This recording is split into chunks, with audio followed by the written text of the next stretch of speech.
Friend 12 ఫిబ్రవరి 2025 నేను ఏదో పని కోసమని బండిలో వెళ్తుంటే నాకు శివసాములు కల్పించారు. వాళ్ళు మా ఊరు శివసాములే. ఏం స్వామి బాగున్నారని శివసాములు పలకరించాను. వాళ్ళు వాళ్ళంతా 9 మంది బయలుదేరారు శివసాములు. నేను వీడియో తీసుకుంటానని చెప్పాను శివసాములతో. శివసాములు అంతా ఓం నమ శివాయ ఓం నమ శివాయ ఓం నమ శివాయ 3 సార్లు చెప్పారు. నేను వాళ్ళతో పాటు నడుచుకుంటూ ఓం నమ శివాయ ఓం నమ శివాయ ఓం నమ శివాయ 3 సార్లు చెప్పాను.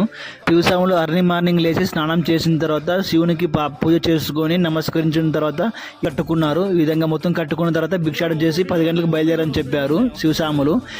ఏం బయలుదేరలేదు స్వామి అని అడిగాను శివసాముల్ని. తర్వాత బస్సులో బయలుదేరతారని చెప్పారు స్వామి అని చెప్పారు. మేము మాత్రం 9 మంది మాత్రమే అనుకున్నాం. పాదయాత్ర మొదలు పెట్టాము. రామగురి నుండి కర్నూలు శ్రీశైలం వరకు మేము పాదయాత్ర చేయాలని నమస్కరించుకున్నాము. అందుకని తొందరగా బయలుదేరాము అని చెప్పారు శివసాములు. కానీ పాదయాత్ర మొదలు పెట్టారు. నేను వాళ్ళు కలిసి బాగా ప్రయాణం చేయండి స్వామి, బాగా వెళ్ళరాని స్వామి నేను చెప్పాను. వాళ్ళతో పాటు కొద్దిసేపు నడిచాను. వీడియో చేశాను. ఈ విధంగా పలకరించి ఓం నమ శివాయ ఓం నమ శివాయ ఓం నమ శివాయ అని ప్రార్థించాను వాళ్ళతో పాటు.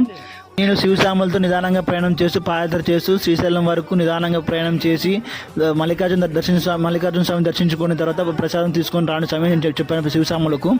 ఎప్పుడైనా మీ ఊరు స్వామి శివసాములు ఈ విధంగా మీ ఊరు నుండి శ్రీశైలం వరకు పాదయాత్ర చేశారు లేదో కామెంట్ తెలియజేసి మర్చిపోకుండా. ఈ ఊర్లో ఎంతమంది శివసాములు మాల వేసి శ్రీశైలంకు బయలుదేరుతున్నారో కామెంట్ తెలియజేసి మర్చిపోకుండా. పాదయాత్ర లేక బస్సులో ప్రయాణిస్తున్నారో కామెంట్ తెలియజేసి మర్చిపోకుండా. మీలో ఎంతమంది శివమాల వేశారో లేదో అదేవిధంగా హర హర మహాదేవు శంభో శంకర ఓం నమ శివాయ అని కూడా కామెంట్ తెలియజేసి మర్చిపోకుండా.